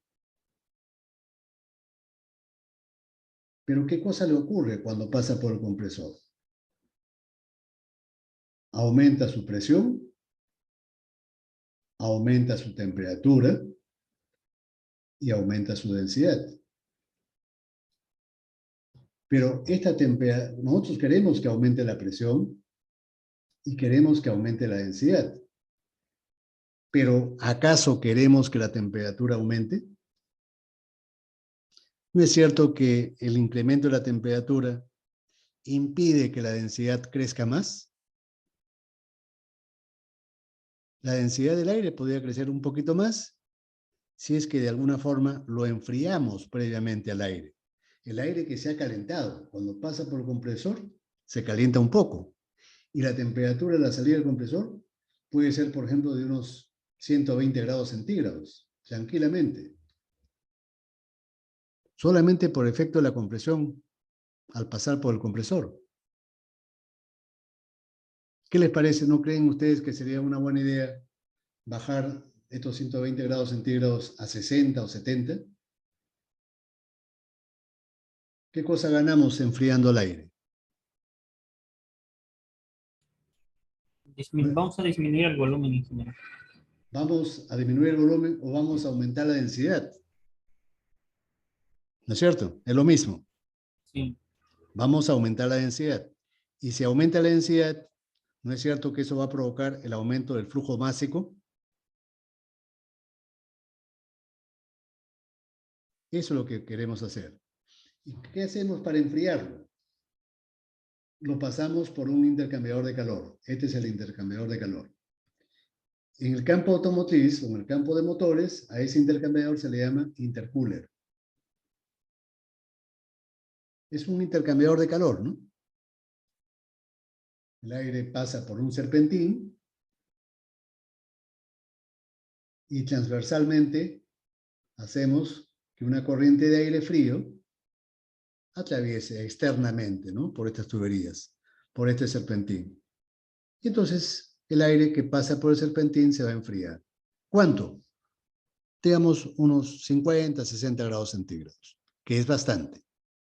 ¿Ya? Entonces, a la salida vamos a tener una presión ligeramente menor. Ligeramente, ¿ya? Vamos a llamarle pK'.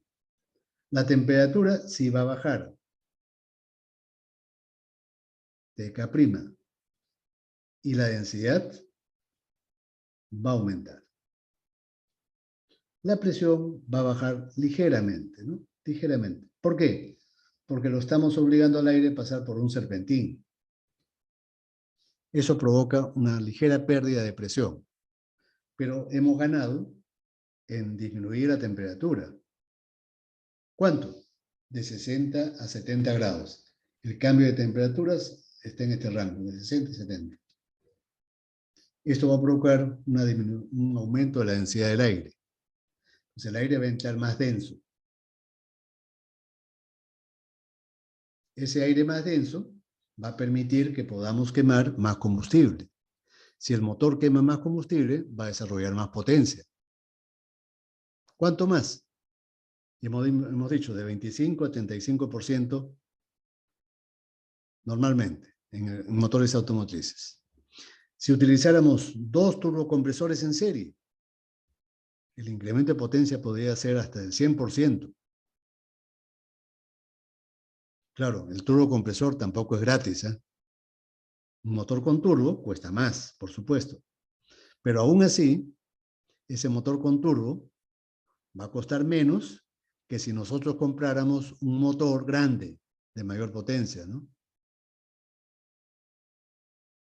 Entonces, en vez de tener un motor más grande, utilizamos un motor más pequeño con un turbo, que me va a producir la misma potencia, pero va a ser más liviano.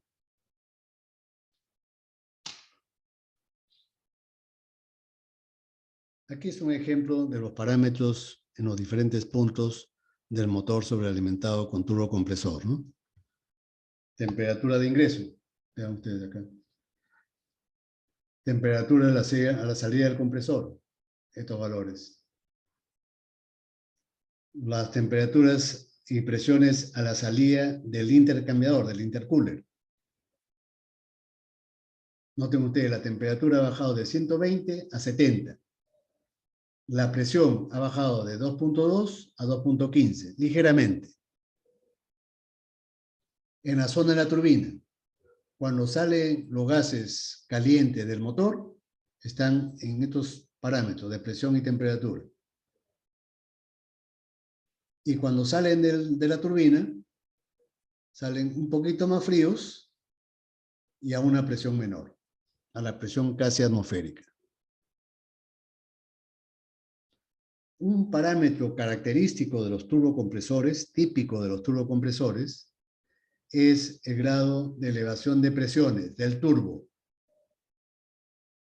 Grado de elevaciones de presiones del turbo, compresor. Le vamos a llamar pi sub C. También en el HOVAC van a ver que le llaman pi sub K. Porque en ruso compresor se escribe con K. Pi sub C o pi sub K. Noten ustedes que la relación de presiones entre la presión a la salida del compresor con relación a la presión de ingreso. Presión a la salida del compresor con respecto a la presión de ingreso. Este turbo, con estos datos que tenemos en la figura, tendrían un grado de elevación de presiones de pi sub C igual a ¿cuánto? 2,2 entre 1. Es decir, 2,2.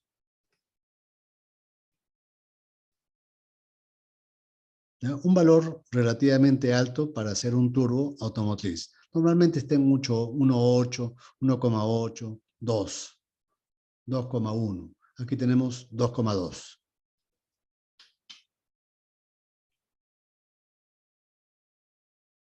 Este es un dibujo artístico de un turbo, ¿no? Este de acá. Muy parecido a un turbo real, por supuesto. La parte del compresor y la parte de la turbina. ¿Qué elementos notamos así a simple vista?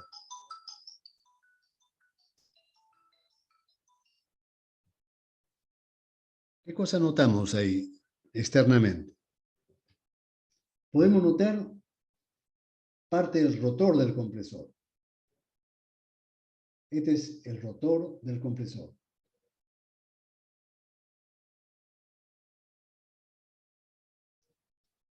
Acá también notamos parte del rotor del compresor. En el lado derecho vemos el rotor de la turbina, con sus álabes. Rotor de la turbina.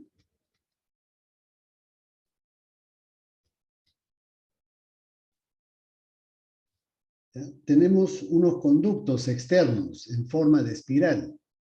A esto se le llama caracol. Otro le llaman voluta. O espiral.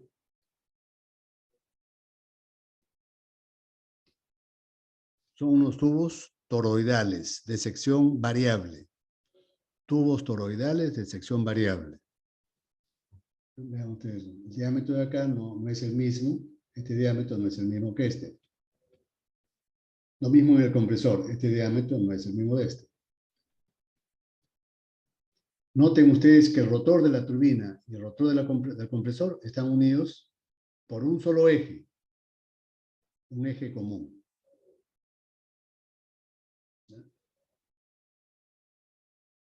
Aquí vemos en la parte derecha el mismo turbo, ¿no?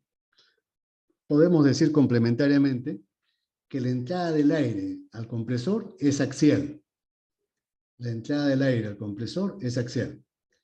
Y su salida es radial.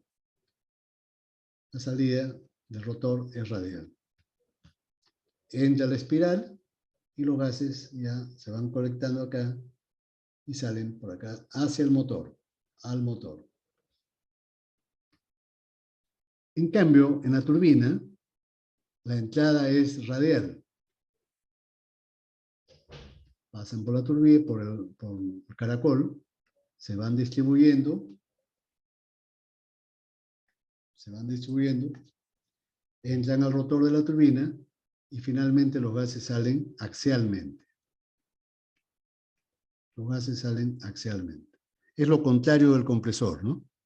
En el compresor el aire entra axial y sale radial del rotor del compresor. En la turbina, los gases entran radialmente al rotor de la turbina y finalmente salen a la atmósfera en forma axial.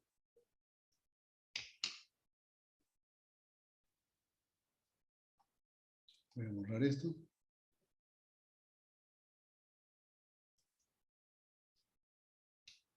Ahí tenemos el rotor, los dos rotores, unidos por un mismo eje. El de la izquierda es el rotor del compresor. Y el de la derecha es el rotor de la turbina. Vean ustedes que los álabes tienen un doblez, ¿no? Un doblez, ¿no?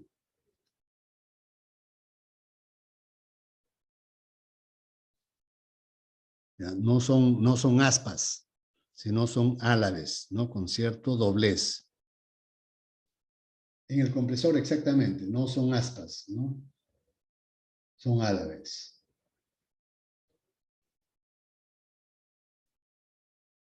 Ahora, se puede notar también a simple vista la diferencia de colores entre el rotor del compresor y el rotor de la turbina. Se puede notar, por ejemplo, que el rotor del compresor tiene un color plateado, ¿no? Cromado. ¿Por qué motivo? Porque generalmente ese rotor está hecho de aleación de aluminio. Esto es aluminio.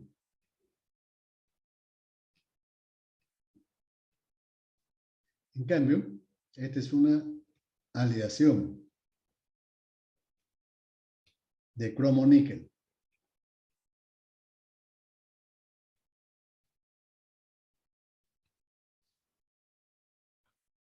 ¿Ya? Con un peso específico parecido al del acero, ¿no? Entonces, el rotor de la turbina es mucho más pesado y robusto en peso que el rotor del compresor.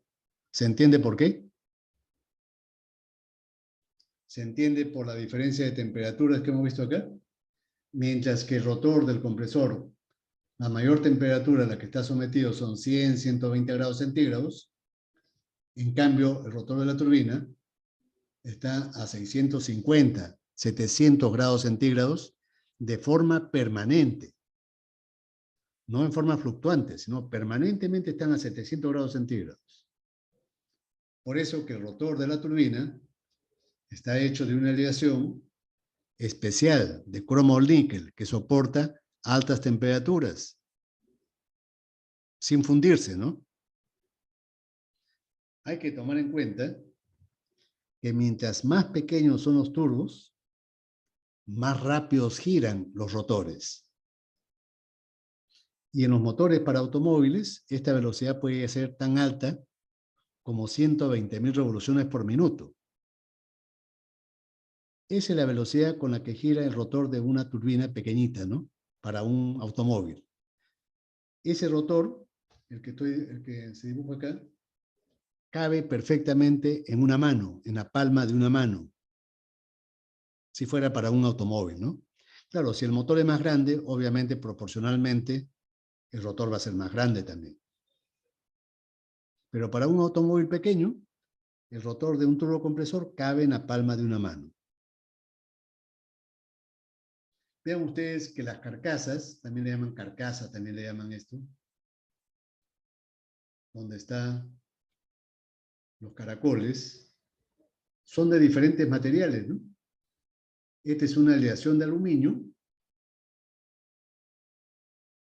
Y aquí tenemos fierro fundido. El caracol, ¿no? O carcasa. No estoy hablando del rotor, ¿no? El rotor tiene que ser de una aleación muy buena de cromo níquel, ¿no?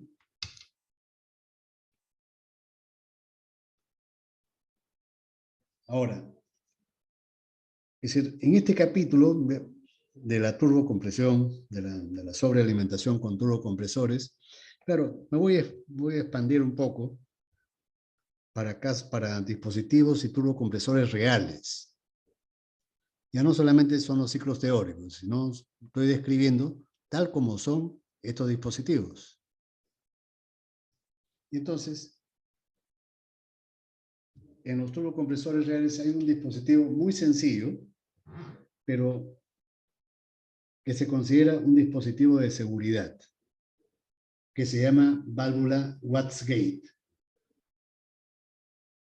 Si nosotros traducimos al español Watts-Gate, esto es derivación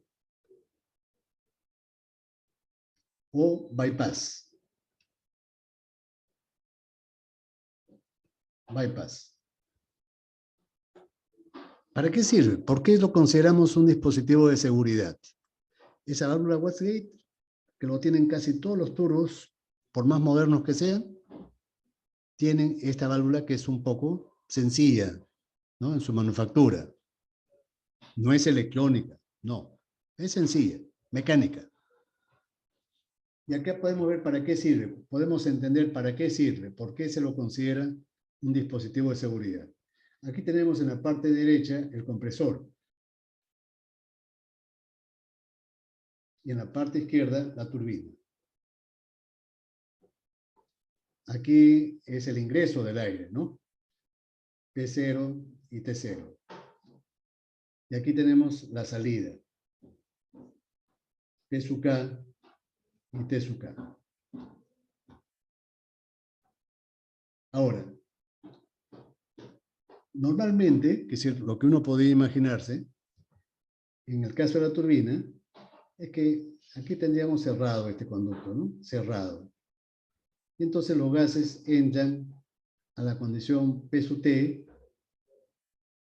y T sub T. En su índice T viene la palabra turbina.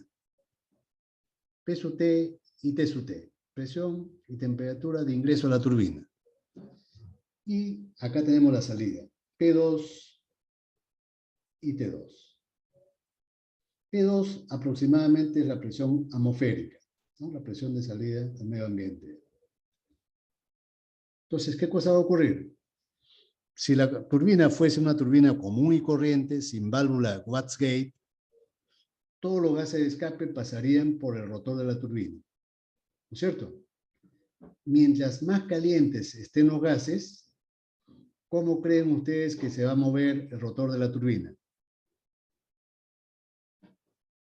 Mientras más calientes estén los gases, ¿cómo creen ustedes que se va a mover la turbina?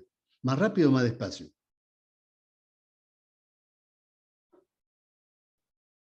Más rápido, ¿no es cierto? Ya, voy a suponer que ustedes todos se encuentran en sus casas escuchándome atentamente la explicación.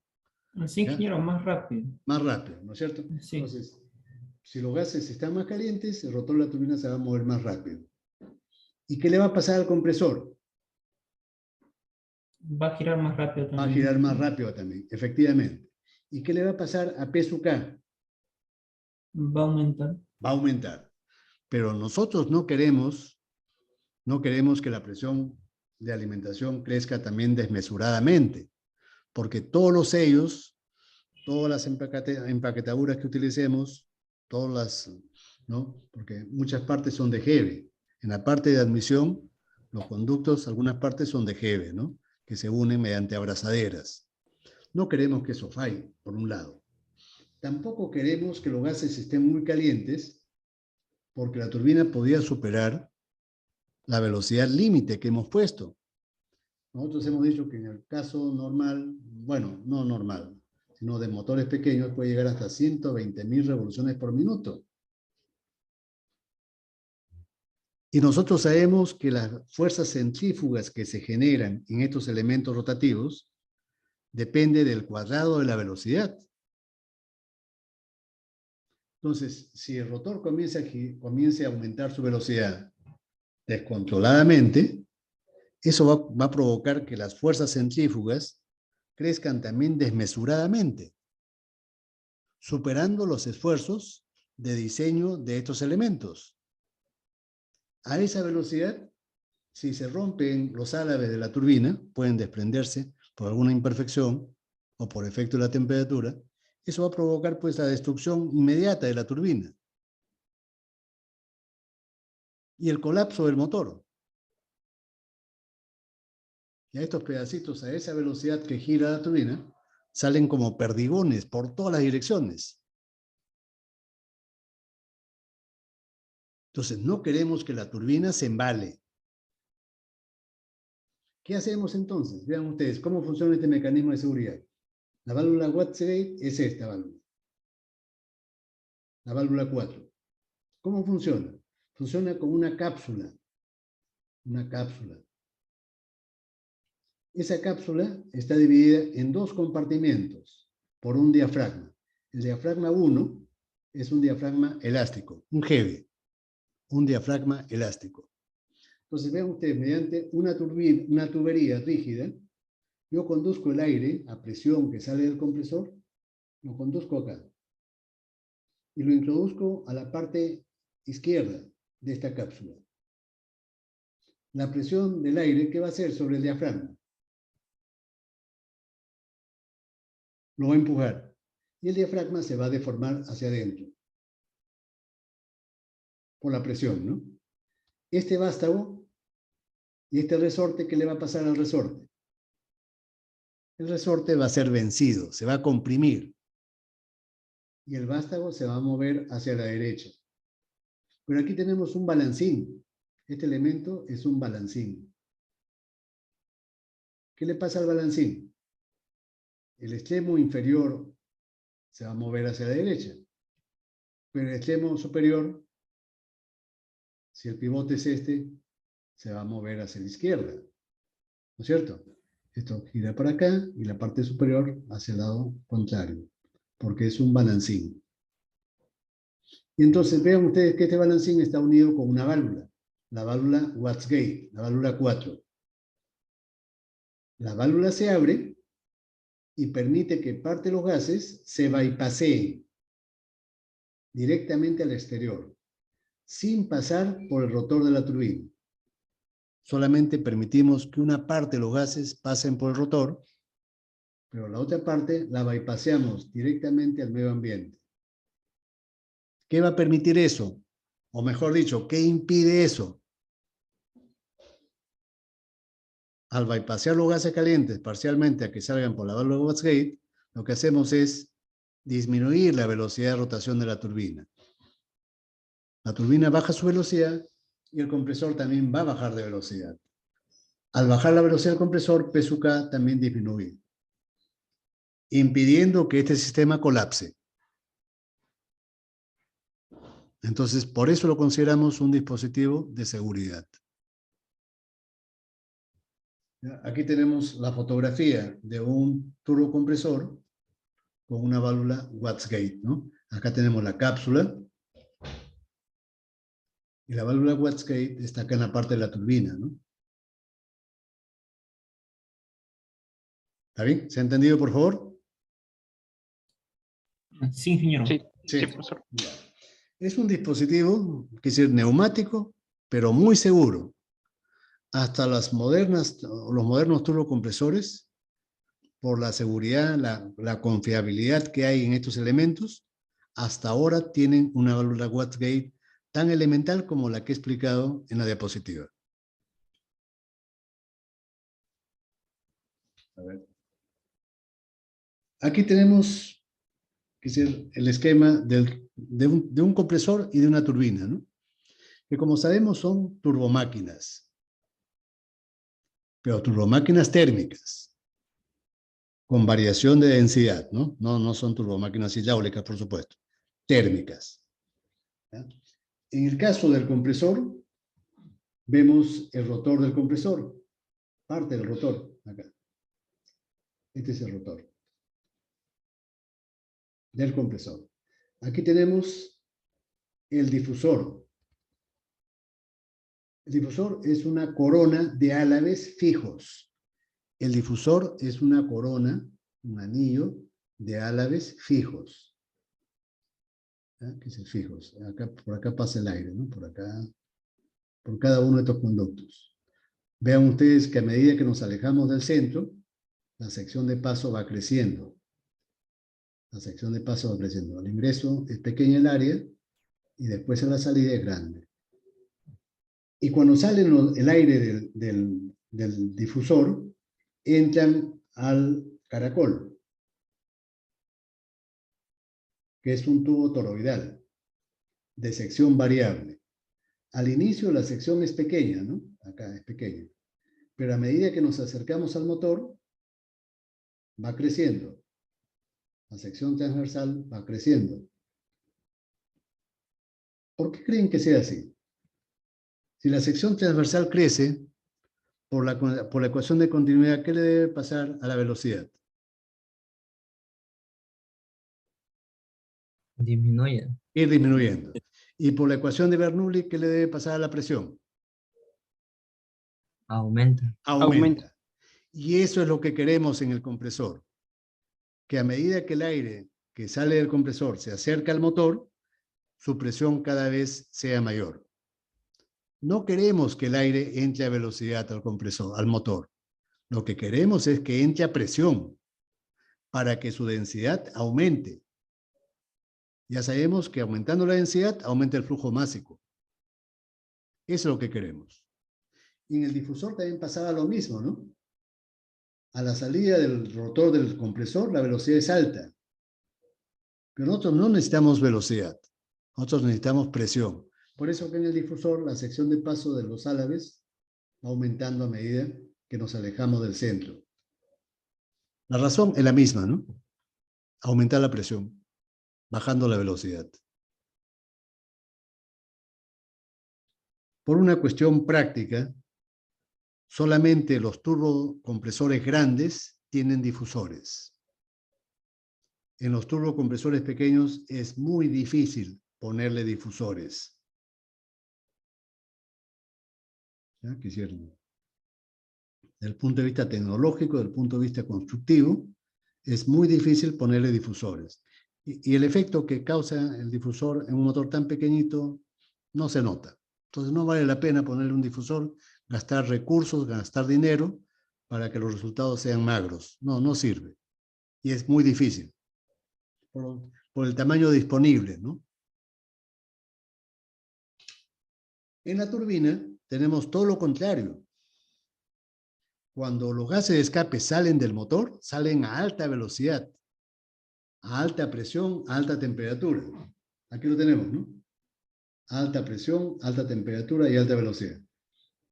C es velocidad, velocidad absoluta.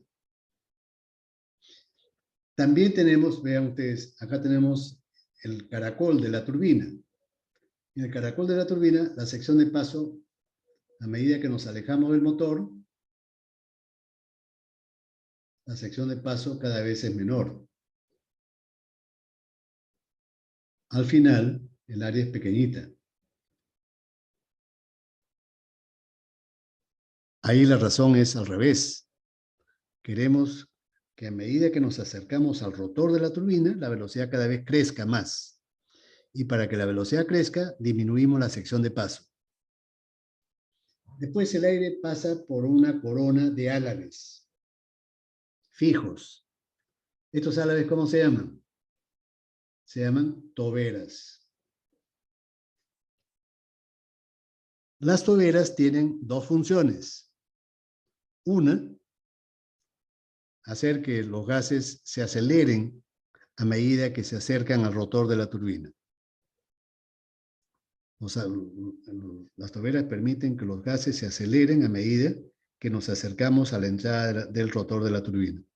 Pero además tienen otra función: orientar los gases de tal forma que cuando estos gases ingresen al rotor de la turbina, a los álabes del rotor de la turbina, entren sin choques, que no formen turbulencias cuando entren al rotor, que no formen turbulencias, porque las turbulencias son sinónimo de irreversibilidades, pérdidas irreversibles de la energía. Para eso, nosotros necesitamos que los álabes de las toberas orienten adecuadamente el flujo para que ingresen sin choques. ¿Y este triángulo cómo se llama? Ese triángulo es una herramienta matemática que se utiliza en mecánica de fluidos, ¿no? Se llama triángulo de velocidades, que permiten analizar, es decir, el funcionamiento de las turbomáquinas. Entonces, ahí tenemos tres velocidades, tres vectores de velocidad, ¿no? El que es horizontal es la velocidad tangencial del álabe. La velocidad C1 es la velocidad absoluta del flujo al ingreso del álabe. C1 es la velocidad absoluta de ingreso al álabe. Y W1 es la velocidad relativa del flujo con respecto al álabe. Del flujo con respecto al álabe. Esta velocidad relativa, W1, es la que debe ser tangencial al eje central que pasa por dos álabes sucesivos. Esta curva roja punteada es el eje central que pasa entre dos álabes sucesivos. ¿Está bien? Entonces, para que no hayan pérdidas o las pérdidas sean pequeñas, es necesario que esta velocidad relativa entre en forma tangencial a los álabes.